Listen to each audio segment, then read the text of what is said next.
அழகான மாடத்திலே வந்த கிளீரண்டு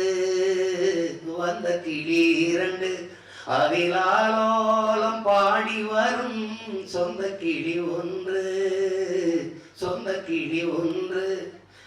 காத்திருந்த சின்ன கிளி காயம்பட்டு கத்துதடி நேத்து வந்த வண்ண கிளி நெஞ்ச கொத்துதடி தத்தல் அடிமானே தத்தடிக்கும் ஒத்த கிளி தாவுதடி வெட்டு கிளி நிழல் வேடும் கிளி இங்கே நிஜம் காணுமா எம்பாட்டு நெஞ்சி நிற்கும் பாலாட்டு எம்பாட்டு நெஞ்சி நிற்கும் பூங்காட்டு தாலாட்டு தாவி வரும் தேனூற்று பொழுது போகணும் எனக்கோ பொழப்ப பார்க்கணும் பொழுது போகணும் எனக்கோ பொழப்ப பார்க்கணும் அடிமானே இது நெஞ்ச துவைக்கிற ராகம் இது. அது என்ன சொல்றாரு அந்த ராகத்துல? அதில் என்னுடைய தம்பி செடியன், அதே போல அவன் சிறந்த ஒரு எழுத்தாளன், படைப்பாளி, ஓவியன். அவன் கையெழுத்துக்கு முன்பு அச்சு கூட தோற்று போகும், அவ்வளவு அழகாக கையெழுத்து இருக்கும். என் உடன் பிறந்தவன். நாங்கள் ஒரு வீட்டில் வாழ்ந்தோம் என்பதில் ஒரு கூட்டில் வாழ்ந்தோம் என்றுதான் சொல்லணும். இசை முறையாக பயின்றவர். என் தம்பி மிஸ்கினும் இசை கற்றவர். எல்லா துறைகளிலும் ஒருவன் ஆற்றல். சிலருக்கு தெரியும், இது தெரியுங்கிறதில்ல, ஆழ தெரியும், ஆய்ந்த அறிந்தவர் என்பது ரொம்ப அறிவு.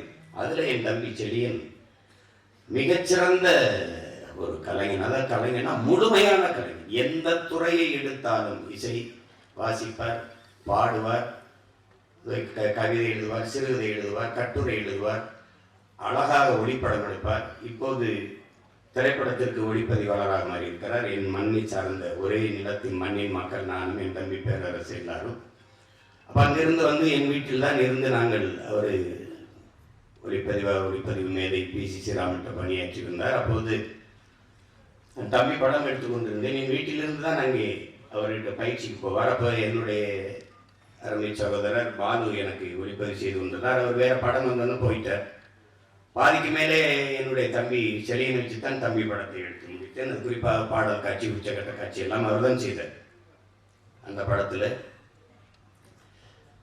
காலதாமதம்ங்கிறதே அவர்கிட்ட இருக்காது. வடிவை நீங்கள் காட்சியை சொல்லி முடிக்கிறதா, நான் தயாராக்கேன், வர சொல்லுங்க, எடுத்துருவோன்னு. அது அப்படி ஒரு வேகமான ஒரு படைப்பாளி, சிறந்த கலைஞன். அவர் சிறந்த படைப்பாளி என்பதற்கு அவர் எடுத்து விருது பெற்ற டூலட் படமே உங்களுக்கு சான்று. இன்னும் சிறந்த படைப்புகளை தர காத்திருக்கிற ஒரு படைப்பாளியினுடைய தம்பி. அவர் ஒரு மேதை, இவன் ஒரு மேதை. எப்படி ஆளுகெல்லாம் சேர்ந்து இந்த படத்தை படத்தொகுப்பாளர் ஸ்ரீ பிரசாத் ஒரு மேதை, கலை இயக்குனர் லால்குடி இளையராஜா ஒரு மேதை. சில மேதைகளினுடைய படைப்பாக இருக்குது. என்னுடைய தம்பி இருக்கிற சிங்கம் பிள்ளைகள் நடிச்சிருக்கிறாரு. என்னை வந்து எங்கள் ஐயா சொக்கலிங்கம் இருக்கிற இதய நோய் மருத்துவர், பெரிய நிபுணர், உங்களுக்கு தெரியும். அவர் ஜப்பானுக்கு போயிட்டு அங்கே போய் 100 வயது வாழ்வது எப்படி என்று நிறைய பேரை அரங்கத்தில் உட்கார வச்சு பாசிட்டு இருக்கும்போது எல்லாம் சிரிச்சிருக்காங்க. ஏன் சிரிக்கிறீங்கன்னு? எங்கள் எல்லாருக்கும் 110 வயசு ஆயிடுச்சு, நீங்கள் 100 வயசு வாழ்றதுக்கு தான் மருத்துவம் சொல்லிக்கிட்டு இருக்கீங்க. எப்படின்னு கேட்டோன்னே, எப்படி உங்களால் இவ்வளோ உற்சாகமாக 110 வயசு வரைக்கும் வாழ முடியுதுன்னா, முதலில் எங்களுடைய மொழி, அவர் சொன்னது எங்களுடைய மொழி. அதுக்கப்புறம் எங்களுடைய இயற்கையை நேசித்து இயற்கையின் பிள்ளைகளாக நான் வாழ்வது 2. 3வது மன மகிழ்ச்சி. என்னை சந்திக்கும் போதெல்லாம், நீ உன்னுடைய 100வது வயதில் தான் என்னிடத்தில் மருத்துவத்துக்கு வர வேண்டும் என்று எனக்கு அறிவுறுத்துவார். அவர் என்னிடத்தில் ஒன்று சொன்னார், சிமான், உன்கிட்ட எல்லாருக்கும் உன்னுடைய பேச்சை கேட்டு தான் நானே உற்சாகம் அடைந்துக்கிறேன். உன்கிட்ட மொழி இருக்குது, என்கிட்ட மொழி இருக்குது, உன்கிட்ட இயற்கை இருக்குது, என்கிட்ட இருக்குது. ஆனால் நீ மகிழ்ச்சியை மட்டும் வச்சுக்கணும், அது சாத்தியப்படும் நினைக்கிறீங்களான்னு நான் கேட்டேன். அவர் சொன்னார், அந்த மகிழ்ச்சி தான் ரொம்ப முக்கியப்படா உனக்கு அப்படின்ட்டு. அப்போ அந்த மகிழ்ச்சி எனக்கு வேணும்னா ஒரே ஒரு ஆள் தான் எனக்கு உலகத்தில் வேணும். அது என் தம்பி சிங்கம்புலி மட்டும் என் பக்கத்தில் இருந்தால் போதும். அவன் இருந்தால்னா நீங்கள் எந்த நோய் வராது உங்களுக்கு. அப்படி ஒரு ஆள் விண்ணூர்தி நிலையத்தில் மதுரையில் நான் அவனும் தனியாக அவன்கிட்ட எப்பவும் சிக்கிறது இல்லை. நாங்கள் ஒரு கூட்டமாக தான் சிக்குவோம். அது குறிப்பாக நானே என் தம்பி பாலாவும் தான் சிக்குவோம். அன்னைக்கு தனியாக விண்ணூர்தி நிலையத்தில் மாட்டிட்டேன். எல்லாரும் தூர இருப்பாங்க, வருவாங்க, படம் எடுப்பாங்க, நான் இருப்பேன். இவன் பேச ஆரம்பிச்சா நான் கண்ணு கலங்கி கண்ணீர் போட்டு சிரிச்சு ஊருல இங்கே சாயிரம் அங்கே சாயிரம் மொத்த வினோத நிலைமை என்னையே பார்க்குது. யாரை என்னடா ஆச்சு, என்ன பண்றாரு இவர் அப்படின்ட்டு. அவ்வளவு நகைச்சுவையா பேசக்கூடியவன். அவனோட அவன் அருகில் இருந்தாலே பசியும் தெரியாது, ஒன்றும் தெரியாது. அப்படி ஒரு கலைஞன் அவனெல்லாம் பங்கேற்றிருக்கிறது எனக்கு ரொம்ப பெருமை. புதிதாக அறிமுகமாக இருக்கிற தம்பி ஸ்ரீராம் கார்த்திக், அந்த கிரிசா குரூப் அவங்க படம் நான் பார்த்துருக்கேன். ரொம்ப அருமையாக நடிப்பாங்க. அவங்க எல்லோரும் சேர்ந்து இந்த படத்தை படைத்திருப்பது ரொம்ப மகிழ்ச்சி. இதுக்கப்புறம் இங்கே நிகழ்விலே பங்கேற்றிருக்கிற அண்ணன் ஆர்வி உதயகுமார், என் தம்பி ஏஎல் விஜய், நிறைய பேர் பெருமைமிக்க கலைஞர்கள் எல்லாம் இருக்கிறாங்க. அதில் என் தம்பி மீரா கதிரவன், அவனுக்கு ஒரு படம் எடுத்திருக்கான், வெளியீட்டுக்கு காத்திருக்கிறது. இந்த நிலத்தை இதுவரை யாரும் பதிவு செய்யாத ஒரு காதல் கதையை பதிவு செய்திருக்கிறான். அது விரைவில் வர இருக்கிறது. அதுக்கப்புறம் நம்மளுடைய பெருமதிப்பிற்குரிய காவல்துறை உயர் அதிகாரி தினகரன் அவர்கள், அவருடைய உடல் ஒழுங்கை போல அவர் பேச்சும் ஒரு அழகாக ஒழுங்காக அமைந்திருந்தது. ஏன்னா அவர் சட்டம் ஒழுங்கு இல்லையா, அதனால் எல்லாமே ஒழுங்காக இருக்கிறது. இவ்வளவு நேரம் அவருடைய நேரத்தை நம்மோடு செலவிட்டிருப்பது, என்னுடைய நேரத்தை செலவிட விடுங்கள். ஏன்னால் இது என்னுடைய பேரன்பு. திரையுலகங்கிறது என்னுடைய பேரன்பு. இப்போ நான் செய்துக்கிட்டு இருக்கிறது இது ஒரு வம்பு, அதில் செய்துக்கிட்டு இருக்கேன் அந்த வேலையை. இப்போ எல்லாத்துக்கும் மேலே எங்கள் அப்பா கங்கை மகன், அவங்க தான் இங்கே மிகுந்த பெருமைக்குரியவர்கள். சில இதே எங்கள் அப்பா நம்ப முடியாத ஒரு ஆளுமைன்னு இருக்கும். இவராது அப்படின்னு கேட்பாங்கல்ல, அப்படிப்பட்ட ஆளவர். நீங்கள் வாழ்வை மாயம்னு ஒரு திரைப்படத்தை நீங்கள் பார்த்தீங்கன்னா, அந்த படத்துக்கு எங்கள் இசையமைப்பாளர் பேரை மட்டும் பார்க்காம நீங்கள் பார்த்தீங்கன்னா, யாருமே இவர் தான் இசையமைச்சிருப்பாருன்னு இந்த திரையரங்குகளில் யாரும் சொல்ல மாட்டீங்க. மிகச்சிறந்த இசையை வழங்கியிருப்பாங்க. அது அந்த இசையை அந்த பாடலை நாங்கள் படிக்கும்போது என்னுடைய நண்பர்கள்லாம் அதை பாட்டு போட்டியில் பாடுவாங்க. வந்தனம் அந்த பாட்டெல்லாம் பாடின நினைச்சு பார்க்க முடியாது. அந்த நீலவான உடையில் அந்த பாட்டெல்லாம் அப்பா. அப்புறம் வாழ்வே மாயம் ஒரு தத்துவம், வாழ்க்கை தத்துவம். வாலி ஐயாவும் அப்பா தேசஸ் அந்த இணைவுல உச்சக்கட்ட காட்சியில பாட்டை போட்டு உட்கார வைக்க முடியும்னு ஒரு இசையமைப்பாளர் நிரூபித்திருக்காருன்னா யாராவது சொல்லுங்க. சண்டை தானே எடுப்பீங்க, என்னப்பா சண்டை தானே எடுப்பீங்க நீங்க. அது கமலஹாசன் மாதிரி ஒரு நடிகரை வச்சுக்கிட்டு மரணப்படுகையில படுத்திருக்கிற ஒருத்தனை வச்சு பாட்டை போட்டு படத்தை உட்கார வச்சிட முடியுமா? அது எங்க அப்பாவோட முடியும்னு காட்டி பார்ப்பேன். அதெல்லாம் பெரிய பெரிய சாதனை தான். எல்லாரும் உச்சக்கட்ட காட்சி வந்துருச்சு, அப்புறம் ரெண்டாவது சண்டை ஆரம்பிச்சு அப்படி போய் பரபரப்பாகணும். அடுத்துக்கிட்டு கையில ஒரு பாப்பை வச்சு வாழ்வே மாயம் நாடகம் விடும் வீரந்தான் உச்ச காட்சி. ஐய அதோட கதை அப்படி இருக்கும் படம். நீங்க எனக்காக ஒரு தொலைக்காட்சியில போட்டா தவறாம பாருங்க. அப்ப யாரு கங்கை மரம்னு உங்களுக்கு தெரியும். பாடல்கள்லாம் சில பாடல்கள்லாம் எழுதியிருப்பாரு. நீங்க இதெல்லாம் கண்ணதாசன் எழுதியிருப்பாரு, இதெல்லாம் வாலி எழுதியிருப்பாரு, இதெல்லாம் புலமை பெற்று எழுதியிருப்பாரு. அதுக்கு மேல ஒரு அப்பா எழுதியிருப்பாங்க, எங்க அப்பா கங்கை மரம் அப்படியே எழுதிப்பாரு. எனக்கு ஒன்றும் இல்லை, மண்ணில் இந்த காதல் அன்றி யாரும்பா. சும்மா பேருக்கு பாவலர் வரதராசன் போட்டாங்க, எனக்கு தெரிய ஒரு பேரை. ஆனால் எழுந்தது எங்கள் அப்பா தான். சின்ன சின்ன சந்தங்கள்ல அப்படி மடக்கி எழுதக்கூடிய நீங்க தந்தன தந்தன தாளம் வரும், புதுராகம் வரும், அதில் சந்தன மல்லிகை வாசம் வரும். அப்பெல்லாம் நாங்கள் படிக்கும்போது சந்தன மல்லிகை எப்படிங்க வாசம் அதுல வரும் அப்படின்னா, கேட்குற அந்த பாட்டை கேட்டா வரும்டா. என்ன நீங்க இப்ப அப்போதைக்கு அப்போதைக்கு இந்த ஒரு ரசிக்கத்தக்க எல்லாரும் ஈர்க்கத்தக்க பாடல்கள் பாடி இந்த மெல்லிசை எழுத முடியும், கவிதைத்தனமாக எழுத முடியும். அந்த பகல் நிலவு படத்துல பூமாலை இளந்தூர் சேரவா, நீங்க இளையராஜாங்கிற ஒருத்தரை அப்புறம் வருவோம், ஒவ்வொருத்தரா பேசி வருவோம். அந்த பாட்டை கேட்டீங்கன்னா அந்த எழுதுனதுல அவ்வளவு கவிதை தனம் இருக்கும். அந்த மாதிரி பாடல்களை எல்லாம் இவர் தான் எழுதியிருப்பாரா அப்படின்னு நினைப்பீங்க நீங்க. அப்படிப்பட்ட ஒரு படைப்பாளி நீங்க. கரகாட்டக்காரன் கங்கை மரம்னா கரகாட்டக்காரன் படம் என்னமோ நடிகர் நடிச்சு பார்த்தான், ஒரு வருஷம் ஓடுது ஒரு படம் அப்படின்னா எப்படி பாருங்க. அப்படிப்பட்ட ஒரு படைப்பாளி நம்ம கூட அமர்ந்திருக்கிறாங்கன்னா, முதல்ல நாங்கெல்லாம் பயணங்கள் முடிவதில்லை அதான் நினைக்கிறேன். அதில் வந்து அப்புறம் வாய்ப்பு கேட்டு வர்ற இடத்துல இவர் தான் கங்கை மரன்னு சொல்கிறாங்க. அவர் அந்த மோகனை கூட்டிட்டு வந்து அறிமுகப்படுத்துவாங்க. அதில் அப்படி அளப்பெரிய சாதனைகளை செய்த மேதைகள் நம்மோடு சாதாரணமாக உட்கார்ந்து இருக்கிறார்கள்ங்கிறதுனாலே, அதாவது தாய்ப்பாலும் தண்ணீரும் மலிவா கிடைக்கிறதுனாலே மனிதன் அதை மதிக்கிறது இல்லை. பூமி தன காலுக்கு கீழே மிதிப்படுறதுனாலே இந்த மனுஷப்ப இதை மதிக்கிறது இல்லைங்கிற மாதிரி நம்ம பக்கத்து கீழே உட்கார்ந்து இருந்ததுனாலே இந்த மகத்தான கலைஞர்களின் மதிப்பு நமக்கு தெரியறது இல்லை. அதான் இருக்கிற சிக்கல். மாபெரும் மேதைகள் படைப்பாளிகள் நம்மோடு வாழ்ந்துட்டு இருக்காங்க. அதுல ஒருவர் என்னுடைய அப்பா தங்கை மரன் அவர்கள், அண்ணன் ஆர்வி அவருடைய படங்கள் எல்லாம் நீங்க கிழக்கு வாசல், பொன்னுமணி, சின்ன கவுண்டரு, எஜமான் படங்கள்லாம் பார்த்தா திரையில் ஒரு கவிதை தான். திரையில் ஒரு கவிதை. அதுல வந்து பொன்னுமணியில அன்ப சுமந்து சுமந்து மொத்த படத்தையும் அந்த ரெண்டு நிமிஷம் பாடல்ல கொண்டு வந்திருப்பாங்க. அப்பா இளையராஜாவும் அந்த உதயகுமாரும் இவ்வளோ பெரிய படைப்பாளிகள்.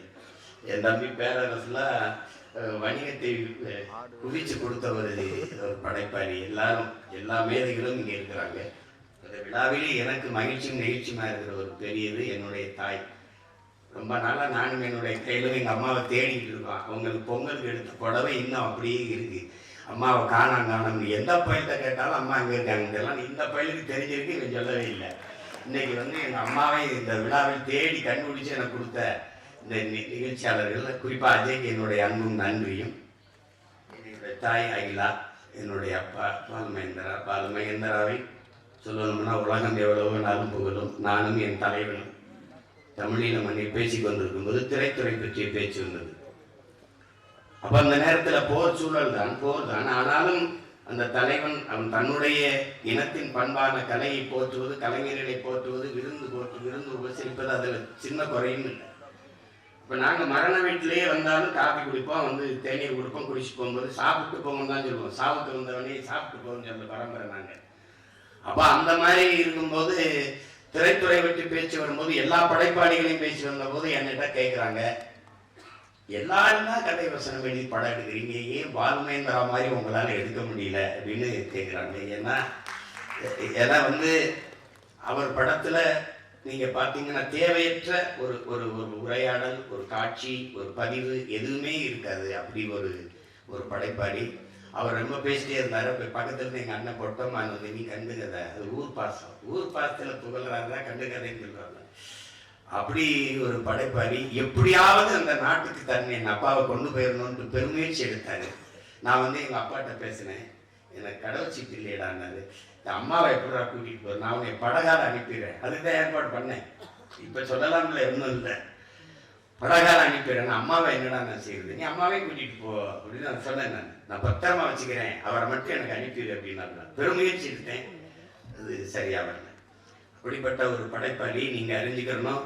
தமிழ் திரையுலகில், இந்த தென்னிந்திய திரையுலகில் தலை சிறந்த படைப்பாளிகள் எடுத்தீங்கன்னா பரதன், மணிரத்னம், ஐயா மகேந்திரன், இப்படிப்பட்ட படைப்பாளிகள்லாம் எடுத்தீங்கன்னா எல்லா படைப்பாளிகளின் முதல் ஒளிப்பதிவாளர் என்னுடைய அப்பா பாலுமகேந்திரா தான்.